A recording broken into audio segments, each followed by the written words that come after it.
So section 3.5 is going to continue to work with polynomials. There is going to be one kind of addition that we'll see as we start looking at this first one here. So the first one is the graph of y equals x cubed plus x. So this one here.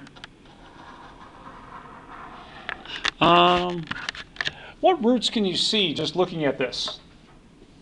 What root does it look like it have? It has a root at 0. Is there any other root? How many roots should I find altogether? Yeah, you should have 3 because the degree should match the number of solutions we have. Now, if you're asked to find one, try and find where this is 0, then one of the things you could do would be set it equal to 0 and then try and solve. Now, as far as solving it's concerned, I guess one thing I could do would be factor out the greatest common factor. If I factor out an x, Dylan, what's left here? If I take out one of the x's, how many x's are left? X squared. Plus, yeah, x squared plus 1. So I've got something times something equals 0. And the fact that we only see 1 0 means, well, that there's a couple other that are unaccounted for. Certainly x could equal 0, or x squared plus 1 equals 0 means x squared equal negative 1. What does that mean for x? What could x equal? Or how would I solve for x here? Let's just do that. What do I do to solve for x? Yeah, take the square root. So let's take the square root of both sides, square root of x squared, square root of negative 1. Now on the right-hand side, in addition to the square root, what else do I need? What did I forget so far? Plus or minus. Yeah, the plus or minus. And let's dig back in our memories just a little bit. What's the square root of negative 1? What have we written it as in this class? Yeah. So we get plus or minus I. Now it asks us to find the roots. All right, so we've done that. We found the roots. And it says write it, factor it into linear factors. Okay. Well, let's see. That's not exactly linear factors. Polynomial factor linear. I kind of disagree with the real coefficients.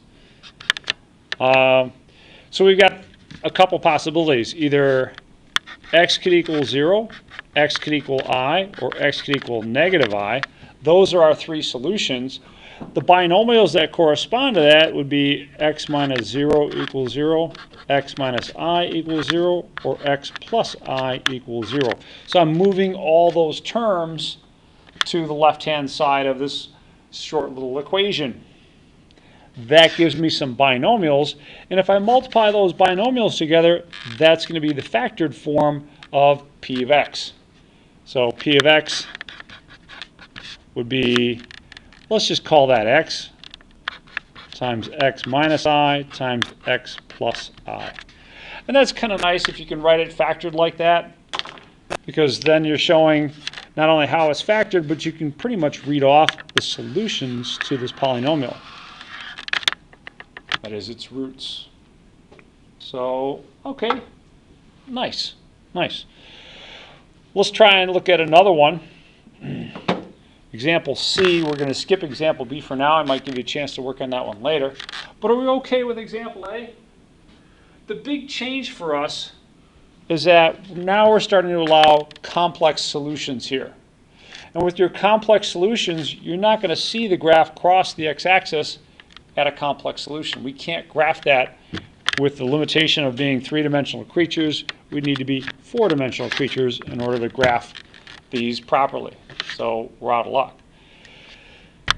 Okay, let's move down to example C.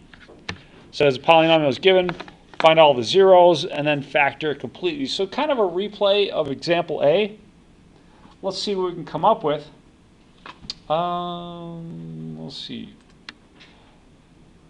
So I'll skip example B. Let's take a look at example C, and I'll zoom out a little bit. And it looks like I need to zoom out a little bit more. I'm only seeing one example here. or one root here. How many roots are you seeing?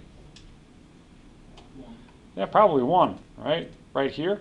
Doesn't even look familiar. So let's figure out what's going on with that one.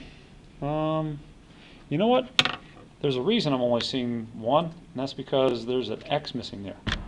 All right, that looks a little bit better. At least that root looks like where I should see it. So we've got a root at 0.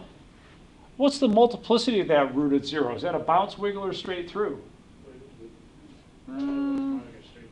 Yeah, if you kind of zoom in a little bit here, that looks pretty much like a straight through. So we expect 0 to be a root of multiplicity 1. Let's see if the algebra confirms that. So I'm going to look here at P of x. P of x is x cubed minus 4x squared plus 20x. I guess the first thing I could do would be to factor out the x, which is a GCF, leaving behind x squared minus 4x plus 20. Okay. That's looking a little bit better. Let's see about finding the other two solutions. If I wanted to set this equal to 0 and solve, well, I can certainly see where the first part is 0, right? That's where x equals 0. So we've got that part. But what am I going to do about this second part? I mean, this times this have to be 0, so one of these things has to be 0.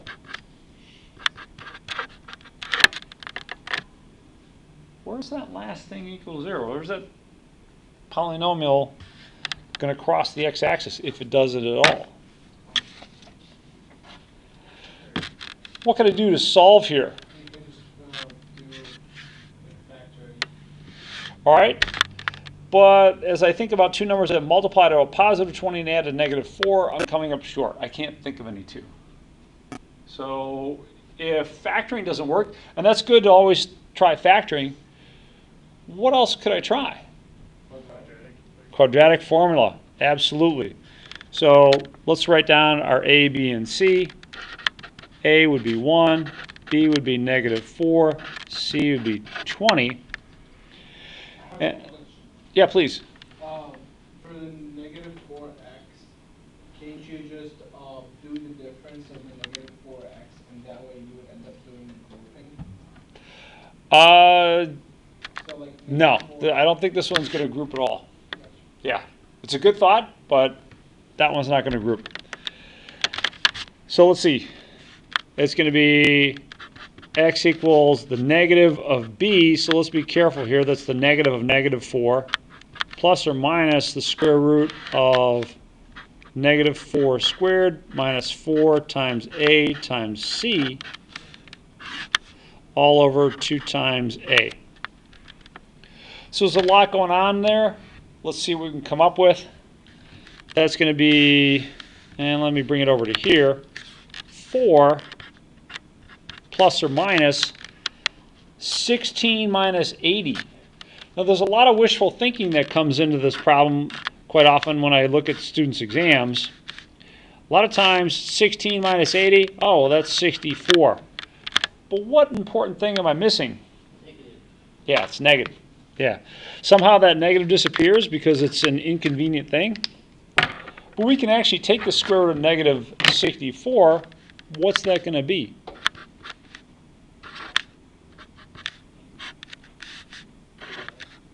8i. And so when we clean this up, that's going to be 2 plus or minus 4i. Nice. Nice. That gives us our three solutions. We've got x equals 0, x equals 2 plus 4i, and x equals 2 minus 4i. So let me write those down here. X equals 0, x equals 2 plus 4i, and x equals 2 minus 4i. All right.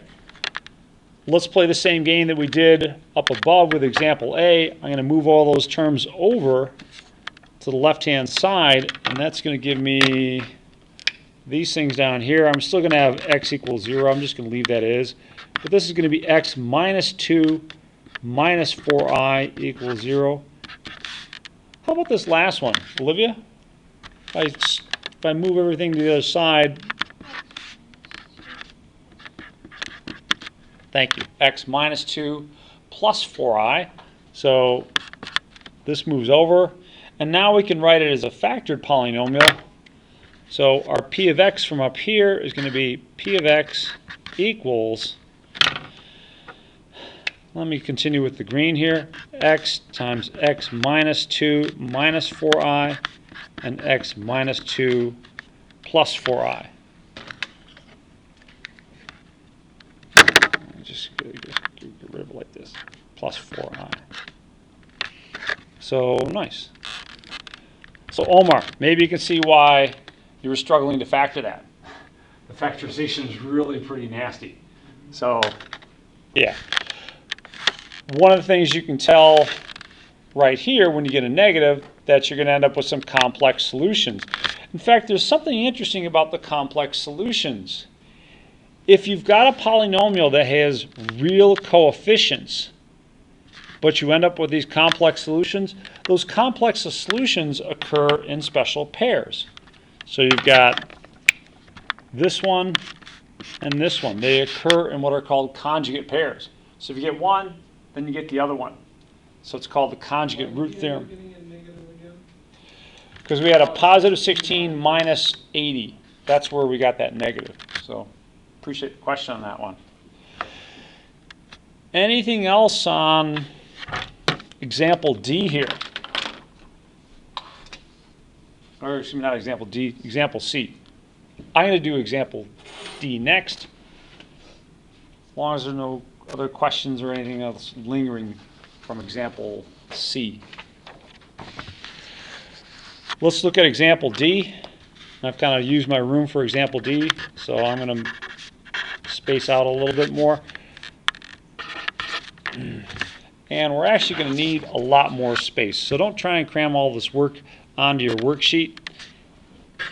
Here, p of x equals x to the 6 minus 7x cubed minus 8. Now, I'll give you a little heads up. I did some work while you were taking your exam ahead of time just to get a lot of writing out of the way. I'll put this in the notes if you wanted to copy it down. Hopefully you just kind of catch the idea or the trick here. Now, I do give a little hint,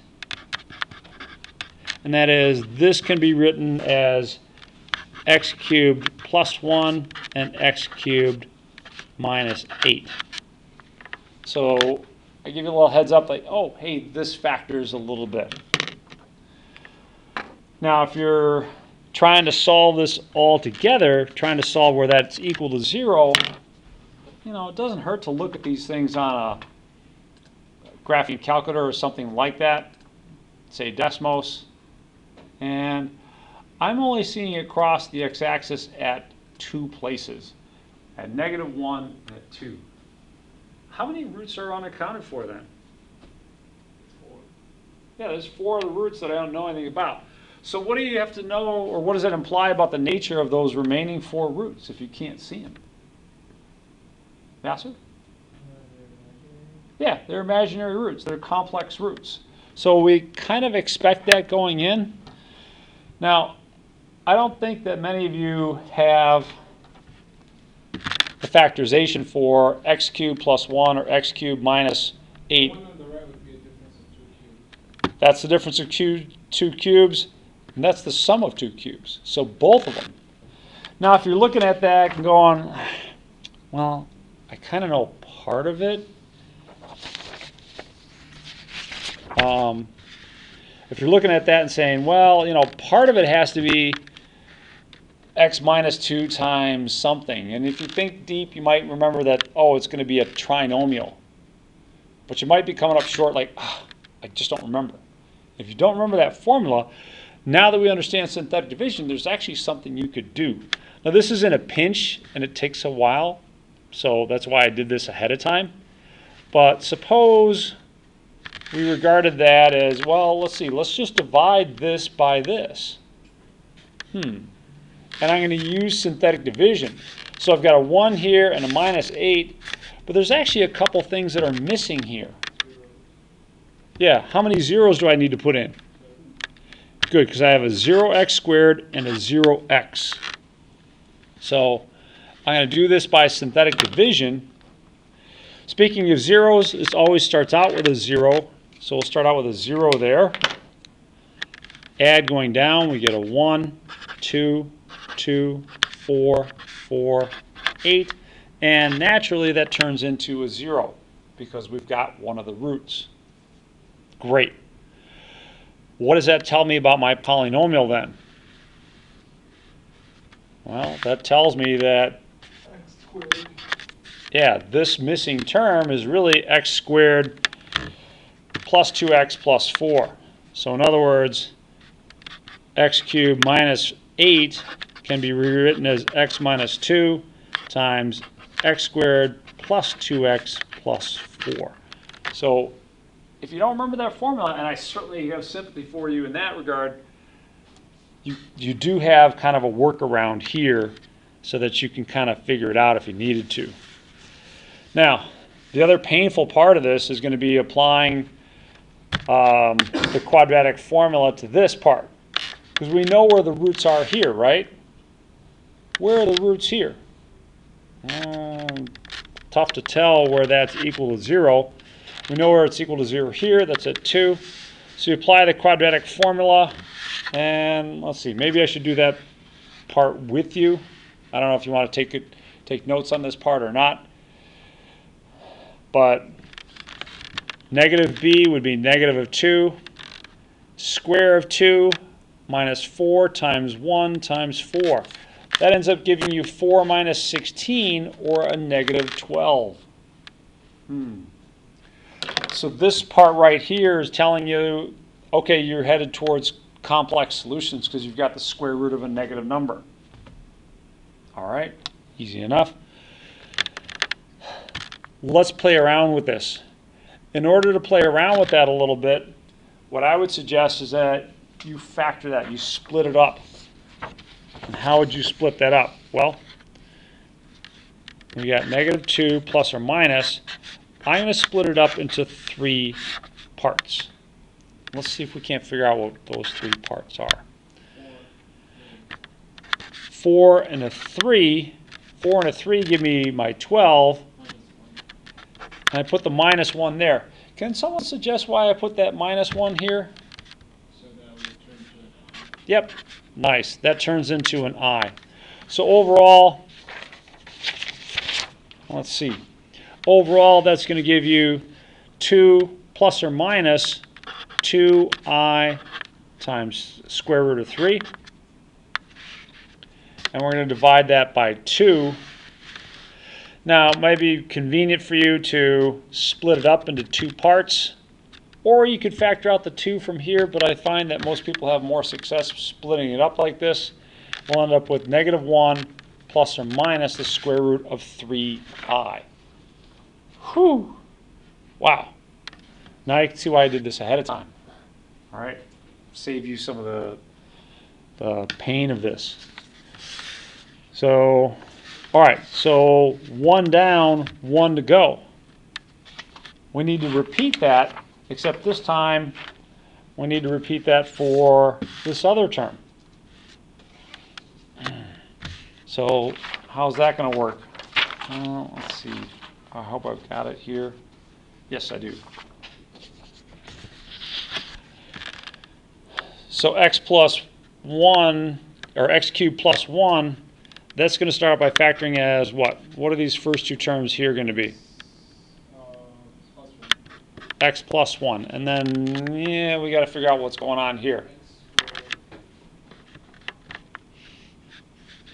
What number goes in here? If I'm going to divide this by synthetic division, figure this out by synthetic. A minus 1. And the numbers here, someone else. Who else is Riley? What numbers would I put here if I'm going to do this by synthetic division? 1, 0, 0, 1. Yeah. 1, 0, 0, 1. So 1, negative 1, negative 1, 1, 1, negative 1, and 0. So basically what I'll end up with is a polynomial represented by this. And caught myself a little typo here.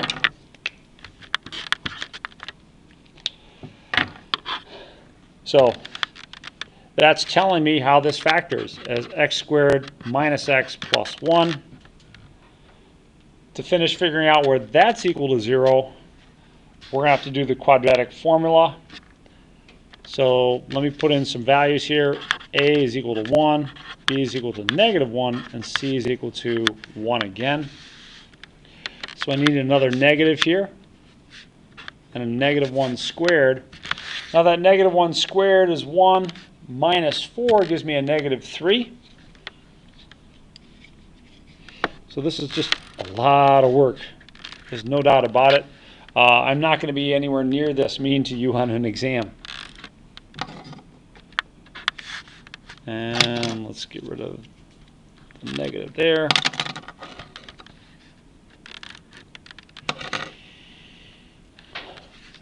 We'll split out the square root of -1. I always make a habit of that when I end up with a square root with a negative number underneath it. That becomes I. I write a little smiley face here. Sometimes I like to write the I in front of the square root. Any suggestions as to why? Yes, I don't mess it up. If I accidentally let this square root come over the I, then I'm getting something much different.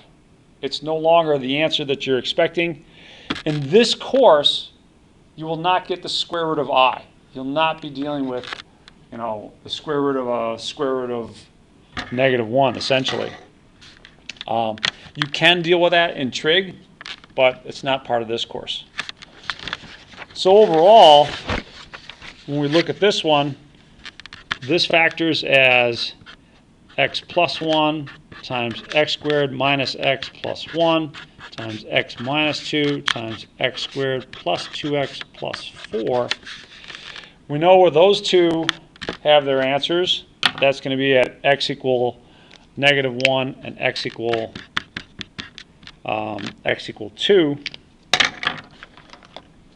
But there's two more answers that we're going to get from each of these quadratics.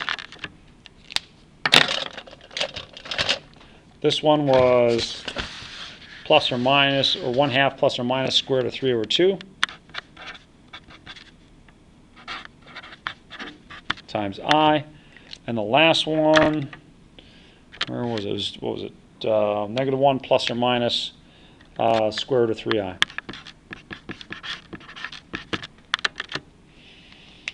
Whew. A lot of work on that one. A lot of work that I did too.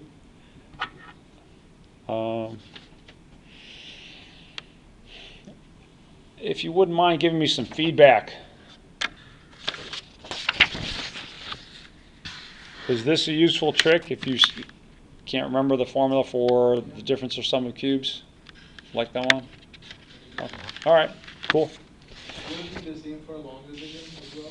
Yeah, if you did it with long division, you should be able to get the same thing. So if you did this with long division as opposed to synthetic division, it'd work out the same. So, nice. All right, so that was the long one. Whew. Glad to have that one in our rear view mirror. Let's continue.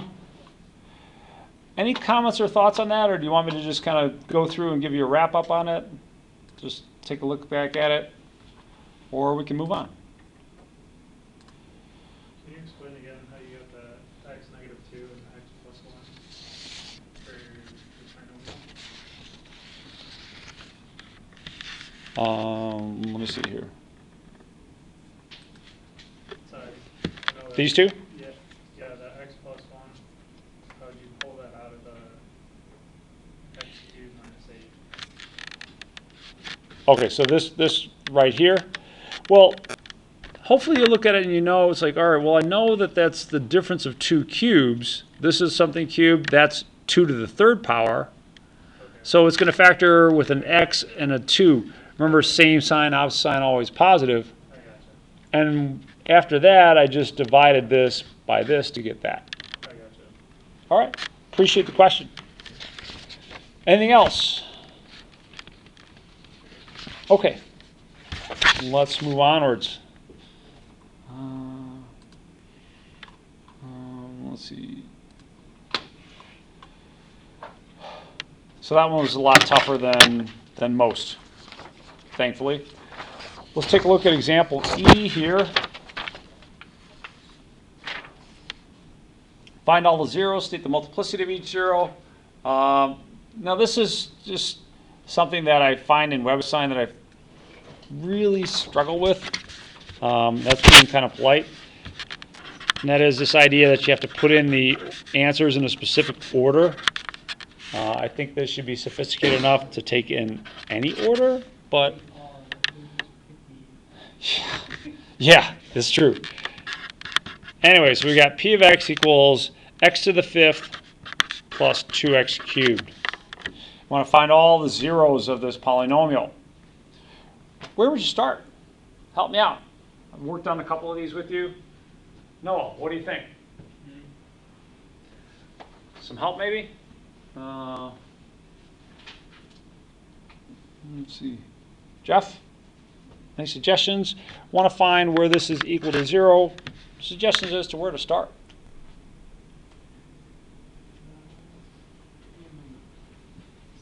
Can you factor out x squared? We can do even better than x squared. How many x's can we factor out?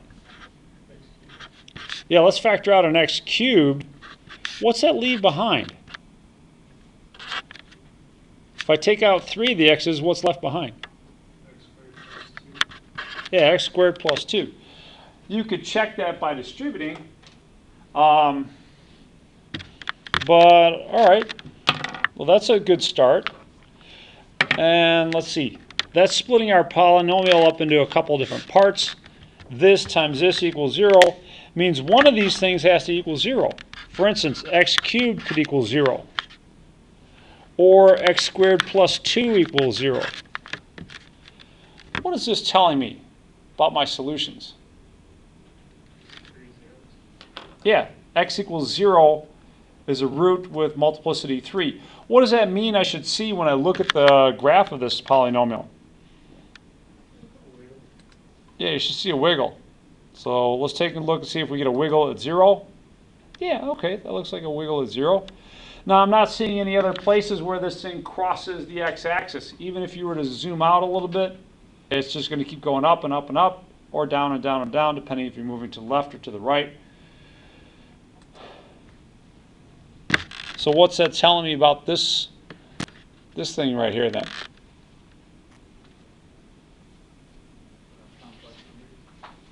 Yeah, you're going to get a couple complex solutions.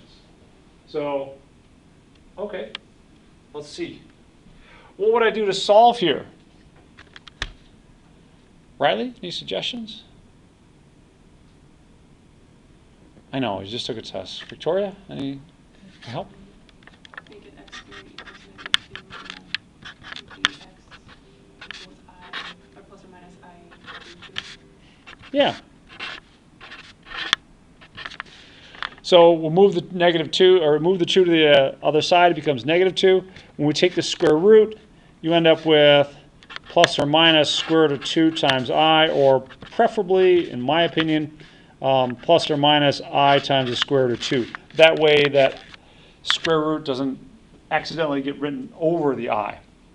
So there, we got 2 solutions there, and x equals 0 is a root with multiplicity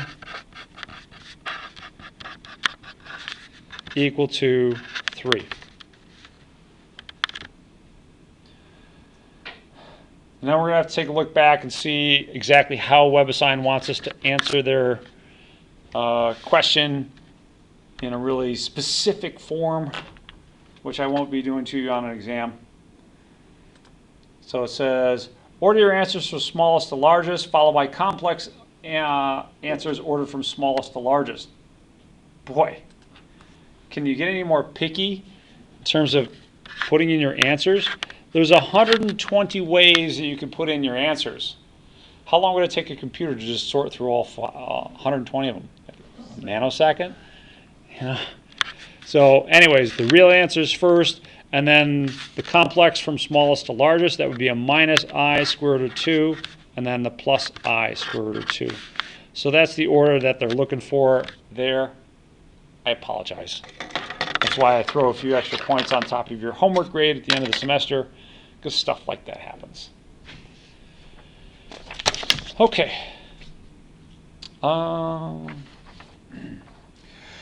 So once again, you see these numbers, these complex solutions occurring in conjugate pairs. You got a positive one, you got a negative one. So when you have a polynomial with real coefficients, those roots are going to occur with your complex conjugate pairs. So in problem number F, we're going to work things backwards. So in example F, it says, find a polynomial with integer coefficients that satisfies the given conditions. Q has degree 3 and zeros at x equal 3 and x equal 2i. So we got a degree 3 polynomial with these kinds of conditions on it. Let's write things down here. X equal 3 and x equal 2i. Those are the roots that were given. But there is one that's kind of implied here by the conjugate root theorem. Brandon, what other root is implied here? It's not really written, but what else has to be a root? If 2i is a root, what else has to be a root? Negative 2i. Great. So if I wanted to figure out the polynomial, then I'll do the same thing we've done with other problems here, and that is I'm going to move everything to one side. X minus 2i equals 0, and x plus 2i equals 0. Like that. My polynomial then is going to be q of x is the product of these things.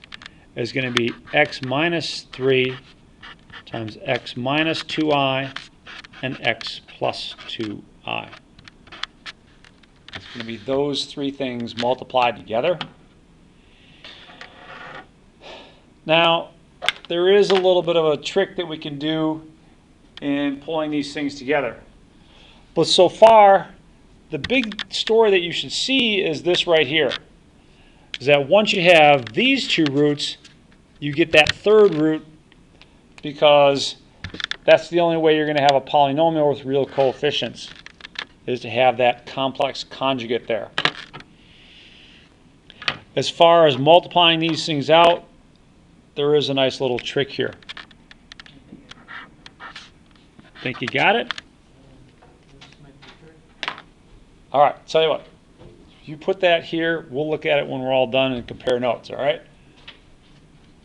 All right, thank you.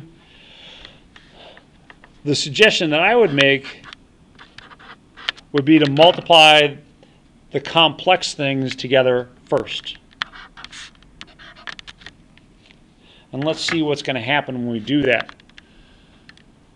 So, Olivia, maybe you can help me out. X and x is going to give me an x squared. How about after that? And then you're going to get minus 2ix plus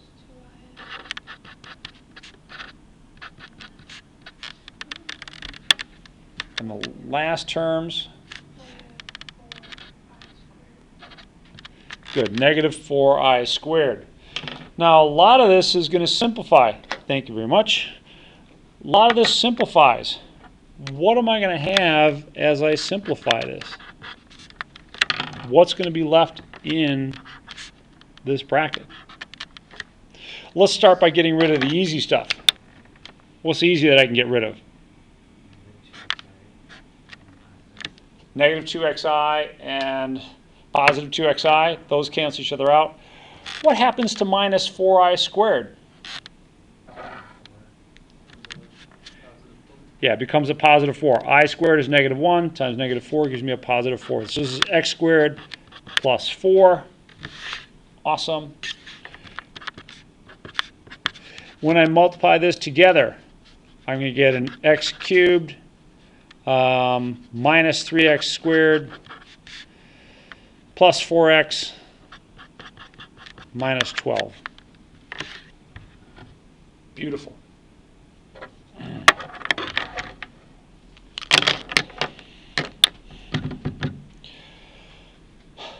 Okay. Almost done. Problem number G. Before I move on to G, are we okay with F? I mean, that's a nice trick. This is a good problem that I would like to put on an exam. So if there's something you're a little bit unsure about, get some help here.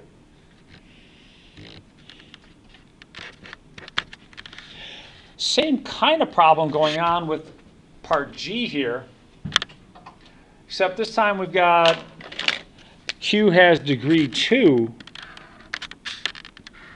and a root at x equal 1 plus the square root of 2. Oh, by the way, let's just double check here. How'd you do, Jeff? Pretty close. Pretty close. There you go. Yeah, pretty close. But thanks for trying.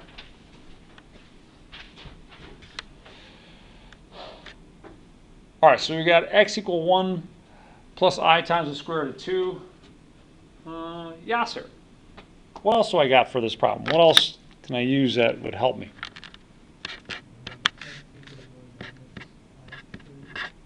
Yeah. We're going to play the same game that we did just a minute ago. And that is move everything to one side. That's going to leave me with x equal minus 1 minus the square root of 2. I don't think I have quite enough room for it here, so I'm just going to move over to this one. Actually, I think I'll just do it here. Example G. X equal 1 plus I times the square root of 2, and x equal 1 minus I times the square root of 2. Let's find our binomials that go with that.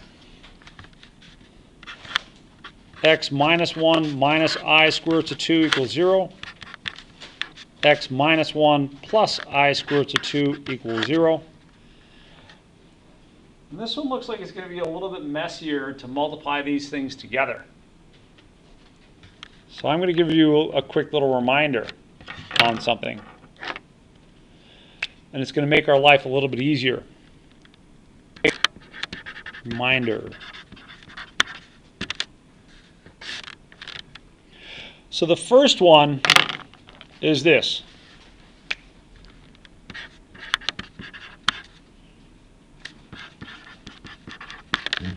When you multiply two conjugates together, a minus b times a plus b, you'll get a squared plus ab minus ab. Well, plus ab and minus ab are going to cancel each other out. And you'll get a minus b squared. So you get a squared minus b squared. So that's a key little result to have here. What's the other reminder? The other reminder is this. If I have a minus b squared, you don't exactly get a squared plus b squared. If you take the time to FOIL it all out, you'll get a squared and then a b squared, so you get both of those, but then you're going to get some middle term. It's going to be 2 times this times this. So 2 times a times b is going to be 2ab, but you get that negative in there, so 2ab. So we're going to use both of those results. Okay. Let's move on to multiplying these two things together then. So I've got x minus 1 minus I times the square root of 2, and x minus 1 plus I times the square root of 2. Now there's a little trick here involved at the start. Notice I got x minus 1 is the same in both of these. I'm just going to regard this as my A. It's just square it. No. I can now, if I realize that this is in the form of A minus B times A plus B. That's exactly the form that I've got here. So the shortcut is understanding what my A and B are. What's B for me in all this? Well, that's this term right here. So what I'll get is my A squared minus B squared. That one squared minus this one squared. So I'm using this idea right here, right now. X minus 1 squared minus I times the square root of 2 squared.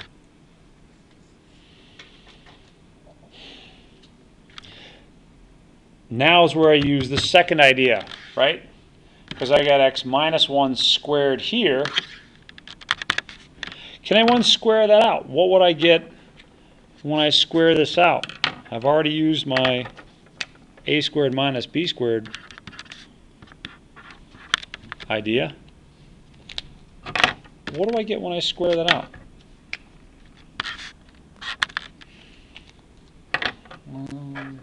Yasser, any help? You get squared minus 1x. So,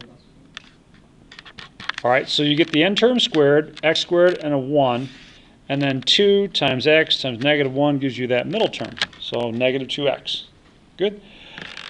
This term, squaring that out's a little bit more challenging.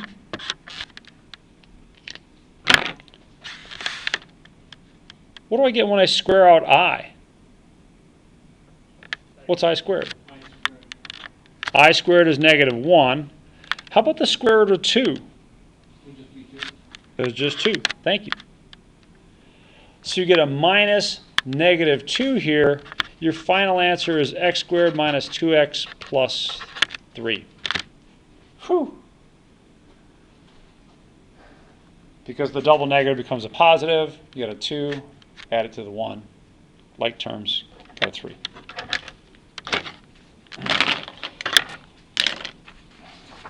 All right, last term. There was a couple nice little tricks in there.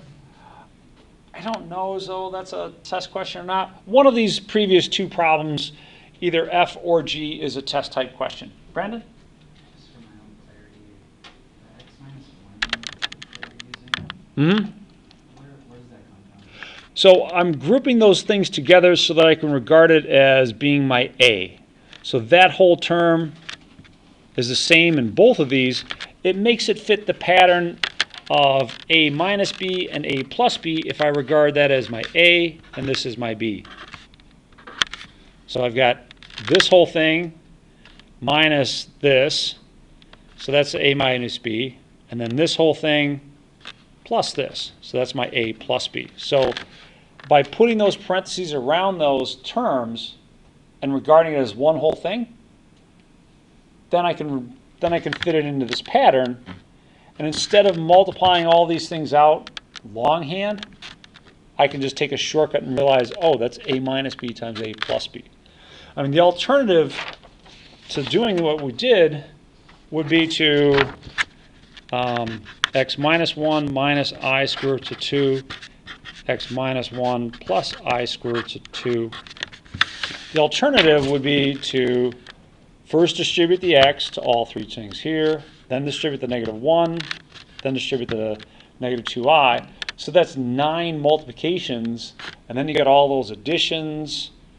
Yeah, that feels kind of, kind of like a long way to do this one. So it's a good question, and I hope you appreciate why we're doing it the way we did. There's, like, when you have such a degree 2 of zeros at 1 plus I, so 2 and then 1 and then for example G, and I guess I'm just wondering where x minus 1 comes into play.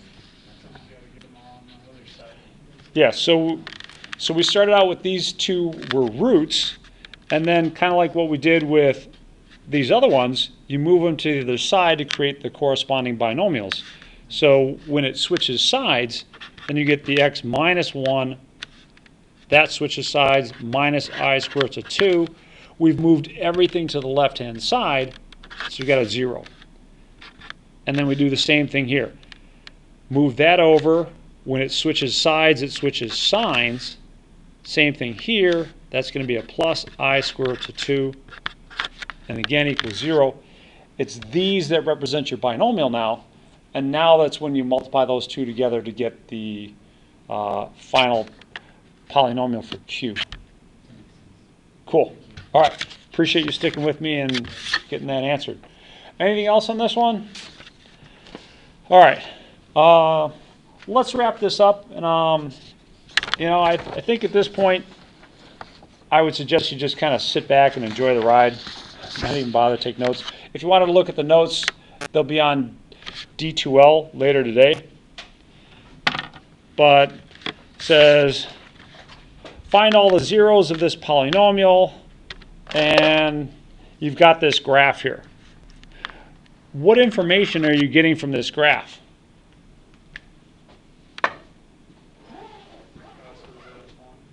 Passes through at 1. So 1 is a solution. It's a wiggle. Somebody put the plus on that A. What does being a wiggle tell us about this polynomial? Yeah, this is a solution with multiplicity 3. Now, here's why I told you just to sit back and relax. Because if you were given this problem, say at home or on an exam, probably not an exam, what you'd have to do is account for the multiplicity here by doing synthetic division with 1, not once, not twice, but 3 times. And when you finally do it the 3rd time, you're left with this. What is this saying is a polynomial? Yep. X squared plus 16. And then I've got x minus 1, so x equals 1, or x minus 1 equals 0. X minus 1 equals 0 is a factor 3 times over. So x minus 1 cubed times x squared plus 16. So to finish this one up, we want to know where does x squared plus 16 equal 0. X squared plus 16 equals 0 when x squared equals negative 16 plus or minus 4i. So we've got, and then let me give it to you the way that WebAssign would have you put it in. So the WebAssign answer would be 1, comma 1, comma 1, comma negative 4i, comma 4i. So kind of tedious there, but the big point that you should get is that if you have a root with multiplicity more than 1, you're going to have to divide it out a couple times, in our case 3 times. Once we did that, you get it down to a quadratic. You can solve a quadratic in a multitude of ways. If it happens to factor, great. If not, try the quadratic formula or completing the square. One way or another, you should be able to finish it off. Whew. All right. Game, set, match. Any other thoughts on this one? Like I said, I'll put that in the notes. I just didn't want to make you endure going all the way through that. Okay.